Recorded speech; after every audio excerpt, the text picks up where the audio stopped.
प्रधानमंत्री जी, आपने प्लेयर की बात कही। व्यक्तिगत तौर पे आप पर भी ग्लोबल फोकस बहुत बढ़ गया है और अपेक्षा भी बढ़ गई है, क्योंकि ये समांतर लोग आज कह रहे हैं कि all over the world there are very few people who can match the experience and the stature of Narendra Modi as the leader of the world's largest country, largest democracy with a lot of experience. तो एक जिसको कहते हैं स्वीकार्यता यानी कि global acceptability Narendra Modi ji की बहुत बढ़ गई है। अब मैं जैसे यूक्रेन की बात कही तो आपको इनविटेशन वेस्टर्न ब्लॉक ने भी इनवाइट की है, जो ये पीस समिट होने वाली है यूक्रेन में। उसके बाद G7 समिट पे आप जाएंगे तीसरे कार्यकाल में, और उसके बाद इमीडिएटली उसके बाद आपका एनुअल समिट रशिया के साथ भी है, जिस पर जयशंकर जी ने पिछली बार पुतिन जी को कहा कि अगली बार प्रधानमंत्री जी आएंगे, इस बार व्यस्त नहीं आ पाए।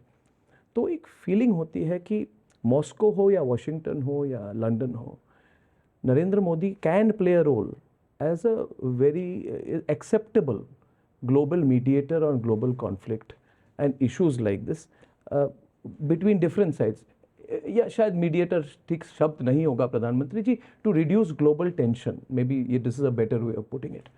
तो इस पर मैं चाहता हूं कि बिकॉज इट विल, इससे भारत का स्टैचर भी काफ़ी बढ़ेगा और बढ़ भी चुका है आपके कार्यकाल में। इस पर ज़रा आपकी राय क्या है?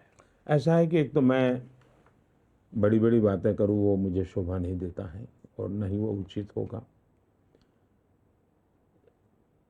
दुनिया को ये विश्वास है कि भारत के चुनाव नतीजे क्या आने वाले हैं, आश्वस्त है। और इसलिए मुझे जून महीने के इनविटेशन आगे पड़े हैं, अगस्त के हैं, अक्टूबर के हैं, सितंबर के हैं, यानी काम। और मैं सबको कहता हूँ भाई मेरे यहाँ तो अभी चुनाव, अरे बोले चुनाव तो हमें मालूम है क्या होने वाला है, आपको आना ही है। ये यानी एक प्रकार दुनिया को विश्वास है कि हमें, अब मैं समझता हूँ कि दुनिया के जितने ग्रुप्स हैं, समूह जो बने हुए हैं जी, करीब करीब सभी समूह किसी न किसी रूप में भारत की उपस्थिति उसमें चाहता है। चाहे G7 है तो मेंबर, नहीं तो वो चाहते हैं कि हम भविष्य में, तो एक अच्छी स्थिति भारत की, उस प्रकार से हमारा स्थान बढ़ता जा रहा है। जहां तक कॉन्फ्लिक्ट का सवाल है, ज्यादातर दुनिया के देश पोजीशन लेके बैठे हुए हैं। हम ही एक अकेले हैं जिसकी पोजीशन बहुत साफ है। हम किसी के पक्ष में नहीं है, हम शांति के पक्ष में हैं। और इसके कारण विश्व का विश्वास बना कि यही एक लोग हैं कि जो किसी को आर्म्स देने की भी बात नहीं करते हैं और किसी को लड़ाई न करने की भी बात नहीं करते। अब मेरे में हिम्मत थी कि राष्ट्रपति पुतिन के साथ बैठ के आंख में आंख मिला के मैंने कहा था कि this is not the time for war, जो ग्लोबल हेडलाइन बन गया था एक हफ्ते के लिए। तो भारत ने ये अपनी पोजीशन बना ली है और हम शांति के पक्ष में हैं। अब जिस समय अभी इजराइल में और हमास का जो चल रहा था जी, तो मैंने मेरा एक स्पेशल एनवॉय भेजा था इजराइल, और इस इजराइल को मैं समझाने के लिए भेजा था कि कम से कम ये रमादान चल रहा है, रमजान महीना चल रहा है, उस समय आप लड़ाई मत करो, अच्छा, किसी पर हमले मत करो। दुनिया को मालूम नहीं है, लेकिन ये बात मैं चर्चा में नहीं है। रमादान हो गया है तो मैं आज जी बताता जी हूँ। जी जी जी, बहुत बड़ी बात। मैंने स्पेशल एनवॉय भेजे थे। अच्छा, और मैंने उनको कहा था कि ये जेस्चर आपका बाकी जगह पे हो। दूसरा मैंने कहा कि वहाँ के लोगों को रमादान के समय जो सुविधा की आवश्यकता है, भारत उनके लिए भेजना चाहता है। हमें कोई रुकावट नहीं आनी चाहिए, हम उनकी जो भी मदद करना चाहते होगा। तो हमारा ये कैरेक्टर है जी, और हम ये करते हैं। हम इसका ढोल नहीं पीटते हैं, लेकिन हम करते हैं। और कुछ मात्रा में हमें सफलता मिलती है, कुछ मात्रा में नहीं मिलती है, लेकिन हम ही कर रहे हैं। इस मिजाज से हम नहीं कर रहे हैं। हम दुनिया से कट करके रहना नहीं चाहते, और दुनिया के सट करके रहने में देश की वैल्यूज को छोड़ने को लिए हम तैयार नहीं है। हमारा देश, हमारे मूल्य, हमारी परंपराएं, उसी को लेकर के हम दुनिया के सामने जा रहे हैं। आपने जो बात अभी कही ये बहुत बहुत इम्पोर्टेंट बात है, लोगों को पता भी नहीं है, इससे एक तरह का अलग मैसेज भी जाता है।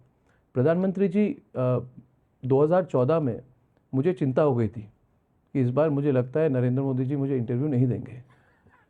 तो मैं एक व्यक्तिगत बात आपको करना चाहता हूँ। मैंने फ़ोन किया था दिल्ली के उस समय के आउटलुक के एडिटर थे विनोद मेहता। मैंने बोला उनको कि इस बार मुझे लगता है कि I will be left out. उन्होंने कहा don't worry you will get the last interview. और ये कोइंसिडेंस है कि आज ठीक 10 साल हुए, 9 मई 2014 में आपने इंटरव्यू दी थी, गांधीनगर में मैं आया था, और उस इंटरव्यू की एक हेडलाइन टॉकिंग पॉइंट बनी थी। आपने पाकिस्तान के संदर्भ में कहा था कि अर्नब बम, बंदूक और बारूद के बीच में बातचीत हो सकती है क्या? तो मेरा सवाल आपसे है, 10 साल हो गए, आपने कोई चेंज देखा है पाकिस्तान के अप्रोच में? हमें पाकिस्तान के अप्रोच में अपना दिमाग खपाना नहीं चाहिए। हमें अपना लक्ष्य लेकर के आगे बढ़ते रहना चाहिए। और मैंने with reference to Pakistan Hindustan को चलाने के तरीके 10 साल से ताला लगा दिया है। मैं वो करना ही नहीं चाहता।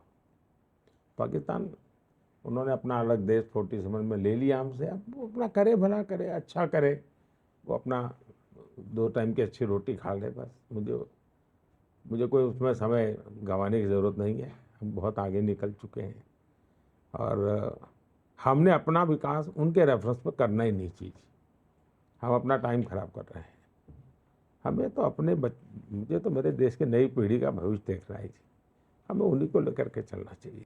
प्रधानमंत्री जी, अंत में यही कहूँगा कि आप मास्टर कम्युनिकेटर बिल्कुल हैं, और इस इंटरव्यू के जरिए आपने फॉरेन पॉलिसी से लेके राजनीति और अपने डेवलपमेंट विजन को बहुत क्लैरिटी के साथ हमारे दर्शकों के सामने रखी है। अच्छा होता है कि इलेक्शन के टाइम पे इस तरह हमें मौका मिलता है बातचीत करने का। बहुत बहुत धन्यवाद प्रधानमंत्री चलिए, जी। मुझे मेरी बहुत शुभकामनाएं। मुझे आज जो सुना, मुझे अच्छा लगा कि आपकी इतनी रीजनल चैनल हो चुकी है और एक साथ ये सब वहाँ भी जाएगा। और मेरी तो एक बार आपके फंक्शन में आया था, मैंने कहा था कि आपने ग्लोबल बनना चाहिए। और ग्लोबल बनेंगे। मुझे पूरा विश्वास है कि क्योंकि आप पैसों के लिए काम नहीं करते, आप एक प्रोफेशन के रूप में इसको लिया है।